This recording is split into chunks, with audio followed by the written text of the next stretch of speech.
Hi, I'm Charlotte Lawson, a registered licensed dietitian here in Tampa Bay, Florida. You might be looking for some tips on how to suppress your appetite. Well, first, you're going to want to have healthy snacks on hand. And secondly, look into frequent eating, 6 small meals a day. And thirdly, look for foods that are high in fiber and good sources of protein.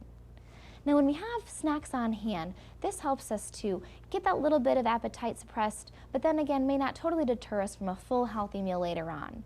And sometimes if we go too long without eating, we end up coming to that point where we're ravenously hungry and we tend to overeat or binge, which can cause us to lead to extra calories, therefore extra weight gain. So having those snacks available and on hand when you need them is very key. Look into convenience products if you need to, but check the ingredients and the nutrition facts label to make sure they're not added fats and added calories, or added sugar as well.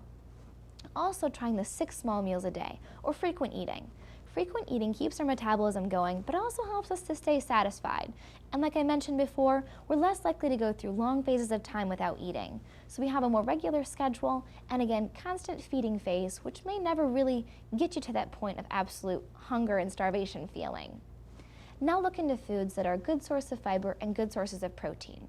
Both fiber and protein are digested very slowly by our bodies. In fact, fiber isn't really digested by us at all, so it sits in our system very long and helps us feel fuller longer, and therefore we're not going to feel those cravings or that hard ping of that appetite.